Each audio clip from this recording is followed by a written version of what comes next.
En memoria de Paulina, de Adolfo Bioy Casares.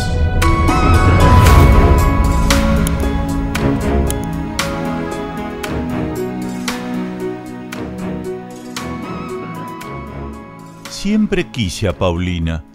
En uno de mis primeros recuerdos, Paulina y yo estamos ocultos en una oscura glorieta de laureles, en un jardín con 2 leones de piedra.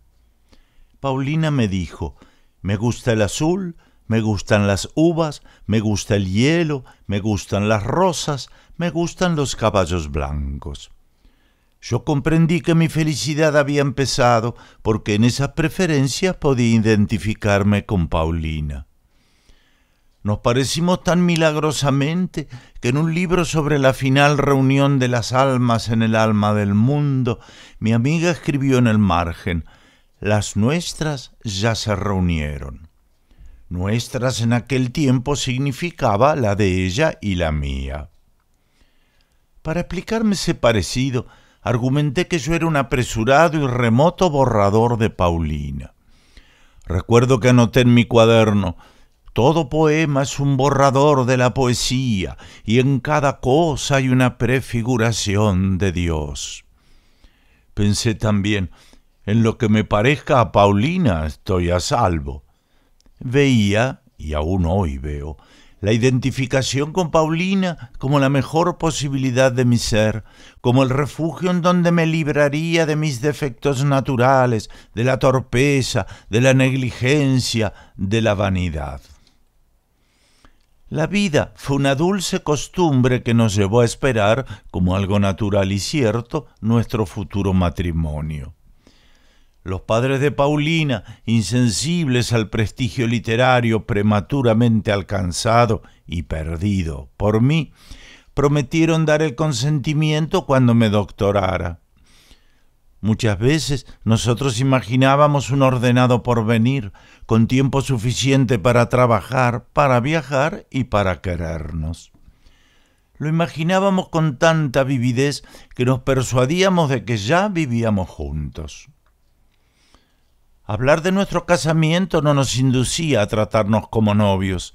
Toda la infancia la pasamos juntos y seguía habiendo entre nosotros una pudorosa amistad de niños. No me atreví a encarnar el papel de enamorado y a decirle en tono solemne: te quiero. Sin embargo, cómo la quería, con qué amor atónito y escrupuloso yo miraba su resplandeciente perfección. A Paulina le agradaba que yo recibiera amigos, preparaba todo, atendía a los invitados y secretamente jugaba a ser dueña de casa. Confieso que esas reuniones no me alegraban. La que ofrecimos para que Julio Montero conociera a escritores no fue una excepción. La víspera, Montero me había visitado por primera vez. Escribía en la ocasión un copioso manuscrito y el despótico derecho que la obra inédita confiere sobre el tiempo del prójimo. Un rato después de la visita, yo había olvidado esa cara hirsuta y casi negra. En lo que se refiere al cuento que me leyó, Montero me había encarecido que le dijera con toda sinceridad si el impacto de su amargura resultaba demasiado fuerte. ¿Acaso fuera notable porque revelaba un vago propósito de imitar a escritores positivamente diversos? La idea central procedía del probable sofisma. Si una determinada melodía surge de una relación entre el violín y los movimientos del violinista, de una determinada relación entre movimiento y materia, surgía el alma de cada persona. El héroe del cuento fabricaba una máquina para producir almas, una suerte de bastidor con maderas y piolines. Después el héroe moría. Velaban y enterraban el cadáver. Pero él estaba secretamente vivo en el bastidor. Hacia el último párrafo, el bastidor aparecía, junto a un estetoscopio y un trípode con una piedra de galena, en el cuarto donde había muerto una señorita. Cuando logré apartarlo de los problemas de su argumento, Montero manifestó una extraña ambición por conocer a escritores. «Vuelva mañana por la tarde», le dije. «Le presentaré algunos». Se describió a sí mismo como un salvaje y aceptó la invitación. Quizá movido por el agrado de verlo partir, bajé con él hasta la puerta de calle. Cuando salimos del ascensor, Montero descubrió el jardín que hay en el patio. A veces, en la tenue luz de la tarde, viéndolo a través del portón de vidrio que lo separa del hall, ese diminuto jardín sugiere la misteriosa imagen de un bosque en el fondo de un lago. De noche, proyectores de luz lila y luz anaranjada lo convierten en un horrible paraíso de caramelo. Montero lo vio de noche. «Le seré franco», me dijo, resignándose a quitar los ojos del jardín. «De cuanto he visto en la casa, esto es lo más interesante». Al otro día Paulina llegó temprano. A las 5 de la tarde ya tenía todo listo para el recibo. Le mostré una estatuita china de piedra verde que yo había comprado esa mañana en un anticuario. Era un caballo salvaje, con las manos en el aire y la crin levantada. El vendedor me aseguró que simbolizaba la pasión. Paulina puso el caballito en un estante de la biblioteca y exclamó: «Es hermoso como la primera pasión de una vida». Cuando le dije que se lo regalaba, impulsivamente me echó los brazos al cuello y me besó. Tomamos el té en el antecomedor. Le conté que me habían ofrecido una beca para estudiar 2 años en Londres. De pronto creímos en un inmediato casamiento. En el viaje, en nuestra vida en Inglaterra, nos parecía tan inmediata como el casamiento. Consideramos pormenores de economía doméstica, las privaciones casi dulces a que nos someteríamos, la distribución de horas de estudio, de paseo, de reposo y tal vez de trabajo. Lo que haría Paulina mientras yo asistiera a los cursos, la ropa y los libros que llevaríamos. Después de un rato de proyectos, admitimos que yo tendría que renunciar a la beca. Faltaba una semana para mis exámenes, pero ya era evidente que los padres de Paulina querían postergar nuestro casamiento. Empezaron a llegar los invitados. Yo no me sentía feliz. Cuando conversaba con una persona, solo pensaba en pretextos para dejarla. Proponer un tema que interesara al interlocutor me parecía imposible. Si quería recordar algo, no tenía memoria o la tenía demasiado lejos. Ansioso, fútil, abatido, pasaba de un grupo a otro, deseando que la gente se fuera, que nos quedáramos solos, que llegara el momento, ay, tan breve, de acompañar a Paulina hasta su casa. Cerca de la ventana, mi novia hablaba con Montero. Cuando la miré, levantó los ojos e inclinó hacia mí su cara perfecta. Sentí que en la ternura de Paulina había un refugio inviolable, en donde estábamos solos. Cómo anhelé decirle que la quería. Tomé la firme resolución de abandonar esa misma noche mi pueril y absurda vergüenza y hablarle de amor. Si ahora pudiera, suspiré, comunicarle mi pensamiento. En su mirada palpitó una generosa, alegre y sorprendida gratitud. Paulina me preguntó en qué poema un hombre se aleja tanto de una mujer que no la saluda cuando la encuentra en el cielo. Yo sabía que el poema era de Browning y vagamente recordaba los versos. Pasé el resto de la tarde buscándolos en la edición de Oxford. Si no me dejaban con Paulina, buscar algo para ella era preferible a conversar con otras personas. Pero estaba singularmente ofuscado y me pregunté si la imposibilidad de encontrar el poema no entrañaba un presagio. Miré hacia la ventana. Luis Alberto Morgan, el pianista, debió de notar mi ansiedad porque me dijo: Paulina está mostrando la casa a Montero. Me encogí de hombros, oculté apenas el fastidio y simulé interesarme de nuevo en el libro de Browning. Oblicuamente vi a Morgan entrando en mi cuarto. Pensé, va a llamarla. Enseguida reapareció con Paulina y con Montero. Por fin alguien se fue. Después, con despreocupación y lentitud, partieron otros. Llegó un momento en que solo quedamos Paulina, yo y Montero. Entonces, como lo temía, exclamó Paulina: «Es muy tarde, me voy». Montero intervino rápidamente: «Si me permite, la acompañaré hasta su casa». «Yo también te acompañaré», respondí. Le hablé a Paulina, pero miré a Montero. Pretendí que los ojos le comunicaran mi desprecio y mi odio. Al llegar abajo, advertí que Paulina no tenía el caballito chino. Le dije: «Has olvidado mi regalo». Subí al departamento y volví con la estatuita. Los encontré apoyados en el portón de vidrio mirando el jardín. Tomé del brazo a Paulina y no permití que Montero se le acercara por el otro lado. En la conversación prescindí ostensiblemente de Montero. No se ofendió. Cuando nos despedimos de Paulina, insistió en acompañarme hasta casa. En el trayecto habló de literatura, probablemente con sinceridad y con fervor. Me dije: él es el literato, yo soy un hombre cansado, frívolamente preocupado por una mujer. Consideré la incongruencia que había entre su vigor físico y su debilidad literaria. Pensé: una caparazón lo protege, no le llega lo que siente el interlocutor. Miré con odio sus ojos despiertos, su bigote hirsuto, su pescuezo fornido. Aquella semana casi no vi a Paulina. Estudié mucho. Después del último examen la llamé por teléfono.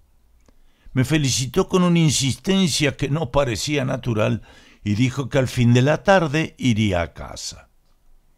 Dormí la siesta, me bañé lentamente y esperé a Paulina hojeando un libro sobre los Faustos de Müller y de Lessing. Al verla, exclamé: «Estás cambiada». «Sí», respondió. «¿Cómo nos conocemos? No necesito hablar para que sepas lo que siento». Nos miramos en los ojos en un éxtasis de beatitud. «Gracias», contesté. Nada me conmovía tanto como la admisión por parte de Paulina de la entrañable conformidad de nuestras almas. Confiadamente me abandoné a ese halago. No sé cuándo me pregunté, incrédulamente, si las palabras de Paulina ocultarían otro sentido. Antes de que yo considerara esta posibilidad, Paulina emprendió una confusa explicación. Oí de pronto: «Esa primera tarde ya estábamos perdidamente enamorados». Me pregunté quiénes estaban enamorados. Paulina continuó: «Es muy celoso. No se opone a nuestra amistad, pero le juré que por un tiempo no te vería». Yo esperaba aún la imposible aclaración que me tranquilizara. No sabía si Paulina hablaba en broma o en serio. No sabía qué expresión había en mi rostro. No sabía lo desgarradora que era mi congoja. Paulina agregó: «Me voy, Julio está esperándome. No subió para no molestarnos». «¿Quién?», pregunté. Enseguida temí, como si nada hubiera ocurrido, que Paulina descubriera que yo era un impostor y que nuestras almas no estaban tan juntas. Paulina contestó con naturalidad: «Julio Montero». La respuesta no podía sorprenderme.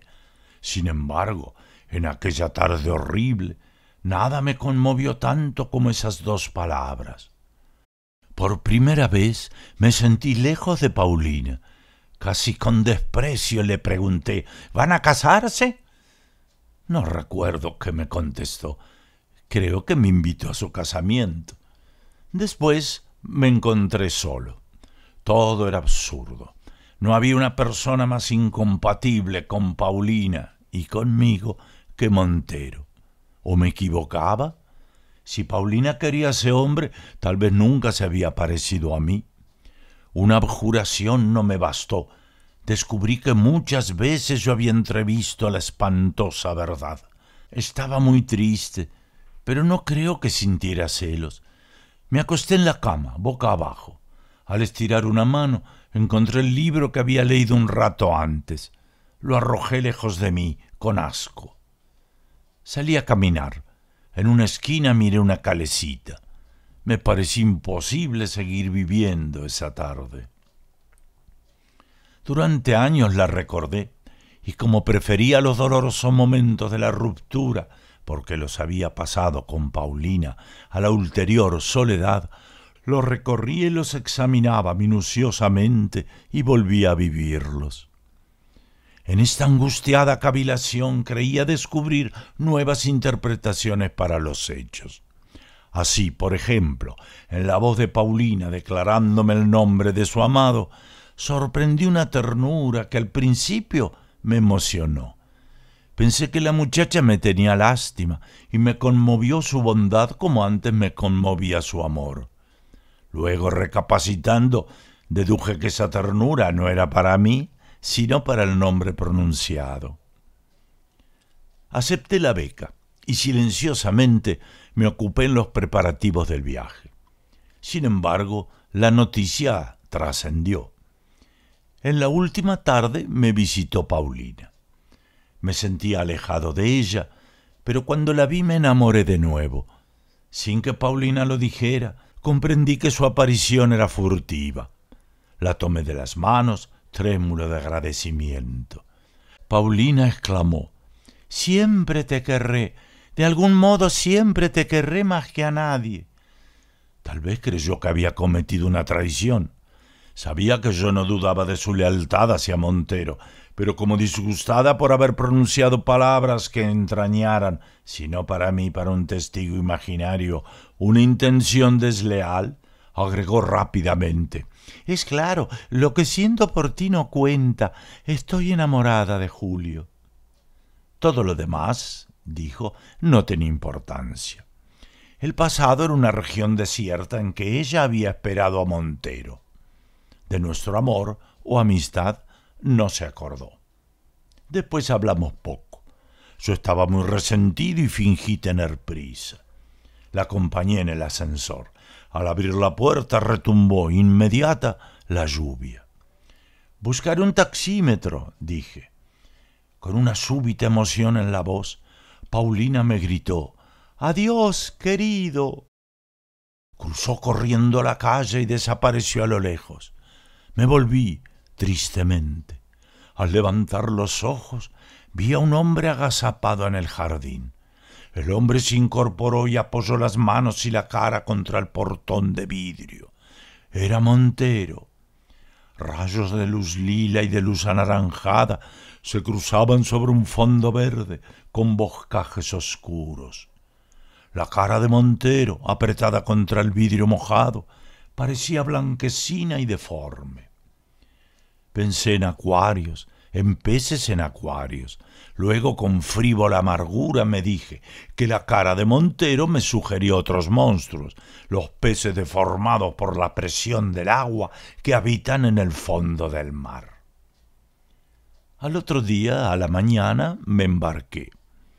Durante el viaje casi no salí del camarote. Escribí y estudié mucho. Quería olvidar a Paulina.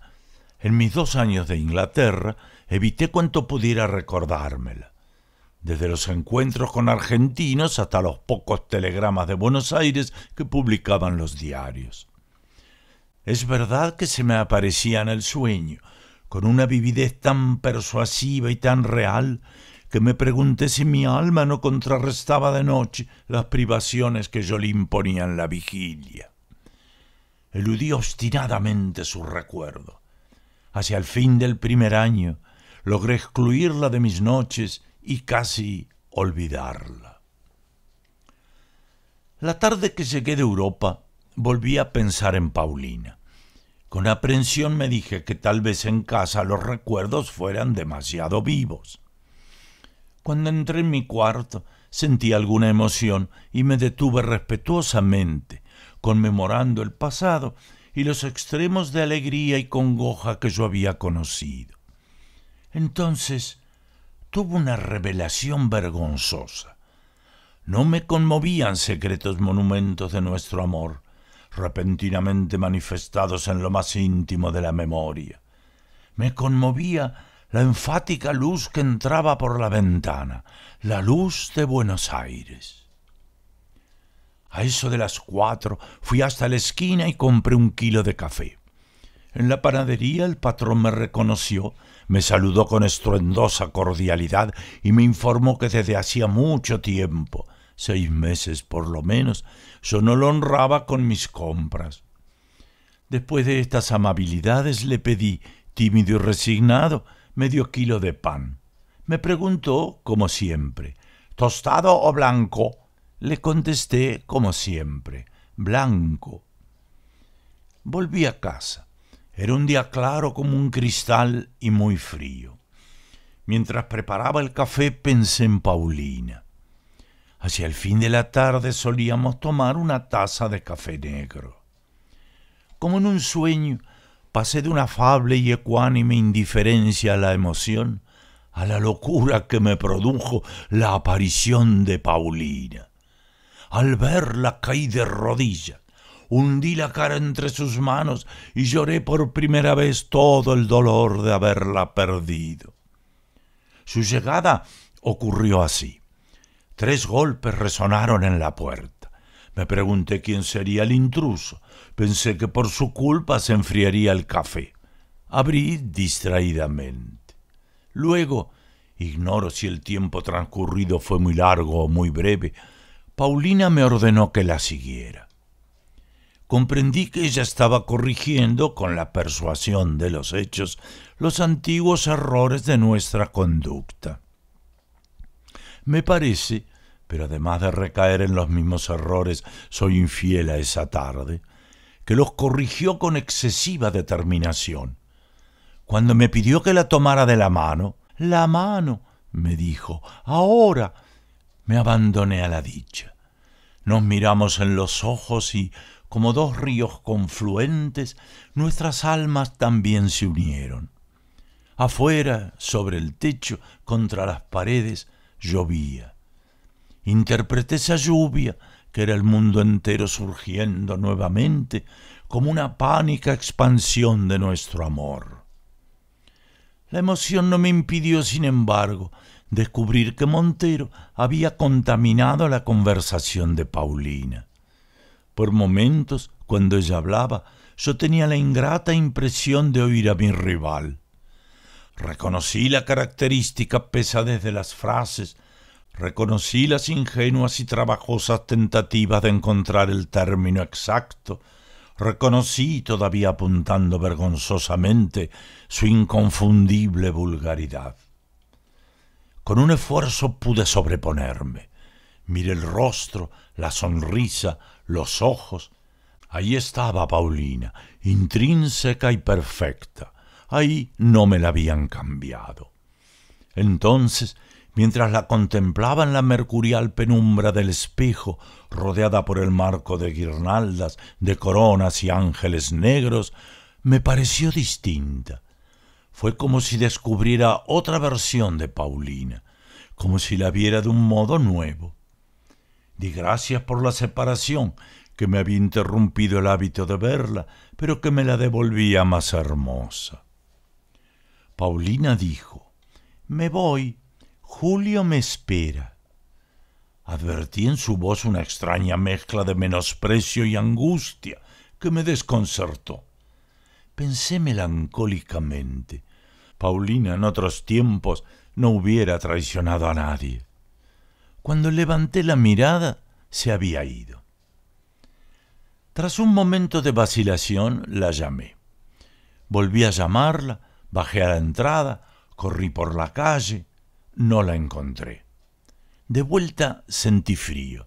Me dije, ha refrescado, Fue un simple chaparrón.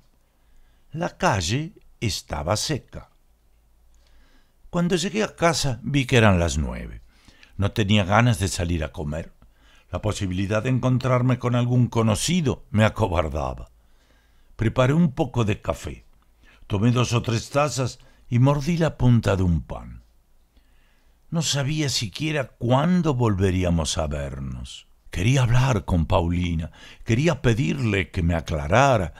De pronto, mi ingratitud me asustó. El destino me deparaba toda la dicha y yo no estaba contento. Esa tarde era la culminación de nuestras vidas. Paulina lo había comprendido así. Yo mismo lo había comprendido. Por eso casi no hablamos. Hablar, hacer preguntas hubiera sido, en cierto modo, diferenciarnos. Me parecía imposible tener que esperar hasta el día siguiente para ver a Paulina. Con premioso alivio determiné que iría esa misma noche a casa de Montero. Desistí muy pronto.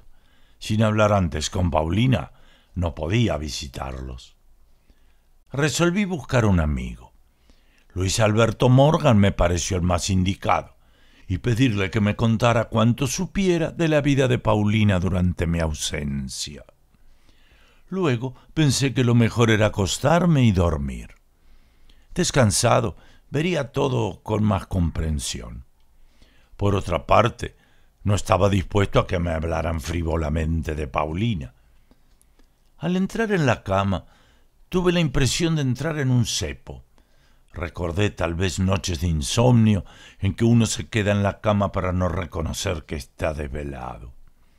Apagué la luz. No cavilaría más sobre la conducta de Paulina.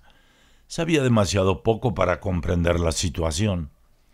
Ya que no podía hacer un vacío en la mente y dejar de pensar, me refugiaría en el recuerdo de esa tarde.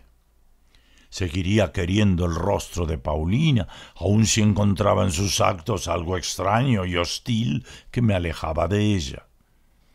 El rostro era el de siempre, el puro y maravilloso que me había querido antes de la abominable aparición de Montero.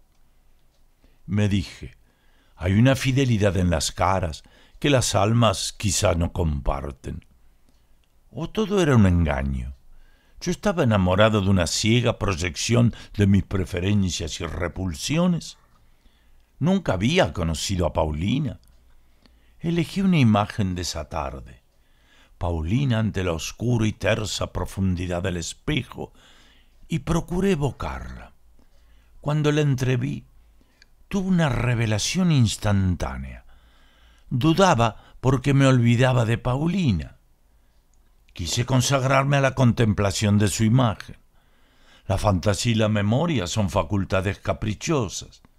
Evocaba el pelo despeinado, un pliegue del vestido, la vaga penumbra circundante, pero mi amada se desvanecía.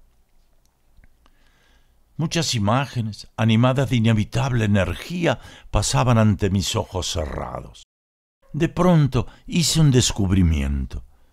Como en el borde oscuro de un abismo, en un ángulo del espejo, a la derecha de Paulina, apareció el caballito de piedra verde. La visión, cuando se produjo, no me extrañó. Solo después de unos minutos recordé que la estatuita no estaba en casa. Yo se la había regalado a Paulina hacía 2 años. Me dije que se trataba de una superposición de recuerdos anacrónicos. El más antiguo, el del caballito, el más reciente, de Paulina. La cuestión quedaba dilucidada. Yo estaba tranquilo y debía dormirme. Formulé entonces una reflexión vergonzosa y, a la luz de lo que averiguaría después, patética. Si no me duermo pronto, pensé, mañana estaré demacrado y no le gustaré a Paulina. Al rato, advertí que mi recuerdo de la estatuita en el espejo del dormitorio no era justificable. Nunca la puse en el dormitorio. En casa la vi únicamente en el otro cuarto, en el estante o en manos de Paulina o en las mías. Aterrado, quise mirar de nuevo esos recuerdos. El espejo reapareció, rodeado de ángeles y de guirnaldas de madera, con Paulina en el centro y el caballito a la derecha. Yo no estaba seguro de que reflejara la habitación. Tal vez la reflejaba, pero de un modo vago y sumario. En cambio, el caballito se encabritaba nítidamente en el estante de la biblioteca. La biblioteca abarcaba todo el fondo y en la oscuridad lateral rondaba un nuevo personaje, que no reconocí en el primer momento. Luego, con escaso interés, noté que ese personaje era yo. Vi el rostro de Paulina, lo vi entero, no por partes, como proyectado hasta mí por la extrema intensidad de su hermosura y su tristeza. Desperté llorando. No sé desde cuándo dormía. Sé que el sueño no fue inventivo. Continuó insensiblemente mis imaginaciones y reprodujo con fidelidad las escenas de la tarde. Miré el reloj. Eran las 5. Me levantaría temprano y aun a riesgo de enojar a Paulina, iría a su casa. Esta resolución no mitigó mi angustia. Me levanté a las 7:30, tomé un largo baño y me vestí despacio. Ignoraba dónde vivía Paulina. El portero me prestó la guía de teléfonos y la guía verde. Ninguna registraba la dirección de Montero. Busqué el nombre de Paulina. Tampoco figuraba. Comprobé asimismo que en la antigua casa de Montero vivía otra persona. Pensé preguntar la dirección a los padres de Paulina. No los veía desde hacía mucho tiempo. Cuando me enteré del amor de Paulina por Montero, interrumpí el trato con ellos. Ahora, para disculparme, tendría que historiar mis penas. Me faltó el ánimo. Decidí hablar con Luis Alberto Morgan. Antes de las 11 no podía presentarme en su casa. Vagué por las calles sin ver nada o atendiendo con momentánea aplicación a la forma de una moldura en una pared o al sentido de una palabra oída al azar. Recuerdo que en la Plaza Independencia una mujer, con los zapatos en una mano y un libro en la otra, se paseaba descalza por el pasto húmedo. Morgan me recibió en la cama, abocado a un enorme tazón que sostenía con ambas manos. Entreví un líquido blancuzco y flotando algún pedazo de pan. ¿Dónde vive Montero?, le pregunté. Ya había tomado toda la leche, ahora sacaba del fondo de la taza los pedazos de pan. Montero está preso, contestó. No pude ocultar mi asombro. Morgan continuó. ¿Cómo? ¿Lo ignorás? Imaginó sin duda que yo ignoraba solamente ese detalle, pero por gusto de hablar refirió todo lo ocurrido. Creí perder el conocimiento, caer en un repentino precipicio. Ahí también llegaba la voz ceremoniosa, implacable y nítida que relataba hechos incomprensibles, con la monstruosa y persuasiva convicción de que eran familiares. Morgan me comunicó lo siguiente. Sospechando que Paulina me visitaría, Montero se ocultó en el jardín de la casa. La vio salir, la siguió. La interpeló en la calle. Cuando se juntaron curiosos, la subió a un automóvil de alquiler.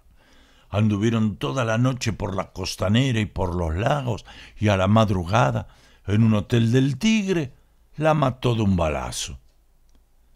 Esto no había ocurrido la noche anterior a esa mañana. Había ocurrido la noche anterior a mi viaje a Europa. Había ocurrido hacía 2 años. En los momentos más terribles de la vida solemos caer en una suerte de irresponsabilidad protectora y en vez de pensar en lo que nos ocurre, dirigimos la atención a trivialidades. En ese momento yo le pregunté a Morgan, ¿te acordás de la última reunión en casa antes de mi viaje? Morgan se acordaba. Continué. Cuando notaste que yo estaba preocupado y fuiste a mi dormitorio a buscar a Paulina. ¿Qué hacía Montero? Nada, contestó Morgan con cierta vivacidad. Nada. Sin embargo, ahora lo recuerdo, se miraba en el espejo. Volví a casa. Me crucé en la entrada con el portero. Afectando indiferencia, le pregunté: ¿sabe que murió la señorita Paulina? ¿Cómo no voy a saberlo?, respondió. Todos los diarios hablaron del asesinato y yo acabé declarando en la policía. El hombre me miró inquisitivamente. ¿Le ocurre algo?, dijo acercándose mucho. ¿Quiere que lo acompañe? Le di las gracias y me escapé hacia arriba. Tengo un vago recuerdo de haber forcejeado con una llave, de haber recogido unas cartas del otro lado de la puerta, de estar con los ojos cerrados, tendido boca abajo en la cama. Después me encontré frente al espejo, pensando. Lo cierto es que Paulina me visitó anoche.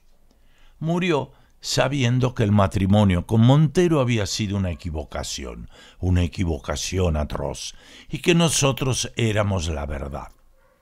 Volvió desde la muerte para completar su destino, nuestro destino. Recordé una frase que Paulina escribió hace años en un libro. Nuestras almas ya se reunieron.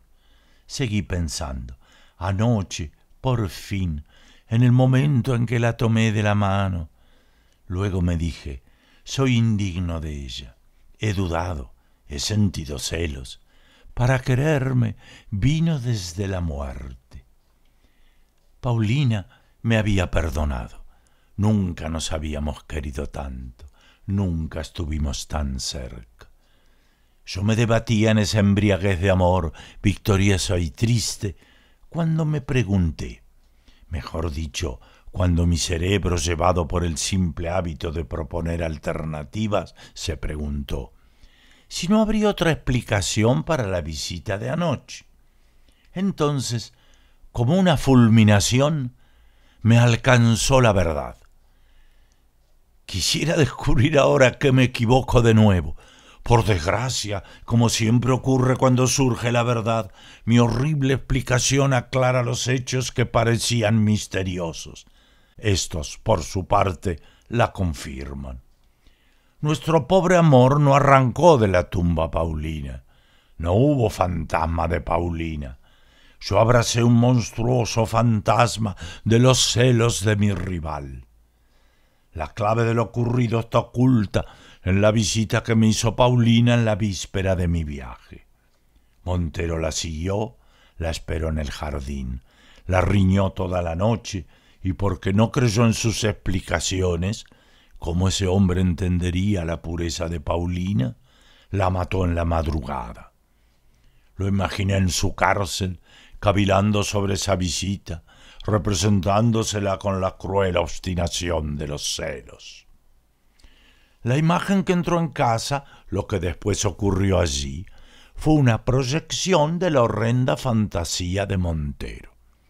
No lo descubrí entonces porque estaba tan conmovido y tan feliz que solo tenía voluntad para obedecer a Paulina. Sin embargo, los indicios no faltaron. Por ejemplo, la lluvia. Durante la visita de la verdadera Paulina en la víspera de mi viaje, no oí la lluvia. Montero, que estaba en el jardín, la sintió directamente sobre su cuerpo. Al imaginarnos, creyó que la habíamos oído. Por eso anoche oí llover. Después me encontré con que la calle estaba seca. Otro indicio es la estatuita. Un solo día la tuve en casa, el día del recibo. Para Montero quedó como un símbolo del lugar, por eso apareció anoche. No me reconocí en el espejo porque Montero no me imaginó claramente. Tampoco imaginó con precisión el dormitorio. La imagen proyectada por Montero se condujo de un modo que no es propio de Paulina. Además, ella hablaba como él. Urdir esta fantasía es el tormento de Montero. El mío es más real. Es la convicción de que Paulina no volvió porque estuviera desengañada de su amor. Es la convicción de que nunca fui su amor. Es la convicción de que Montero no ignoraba aspectos de su vida que sólo he conocido indirectamente. Es la convicción de que al tomarla de la mano, en el supuesto momento de la reunión de nuestras almas, obedecí a un ruego de Paulina que ella nunca me dirigió y que mi rival oyó muchas veces.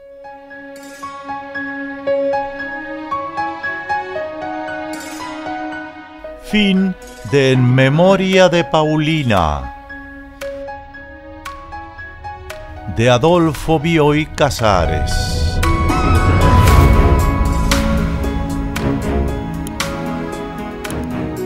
Leído por Horacio Lanzi. ¿Les gustó el audiolibro? Si es así, pónganle like. No se olviden de tocar la campana para no perderse los siguientes audiolibros. Y sobre todo, no dejen de suscribirse. De esa manera nos van a ayudar para la difusión del canal. Nos vemos en el próximo audiolibro.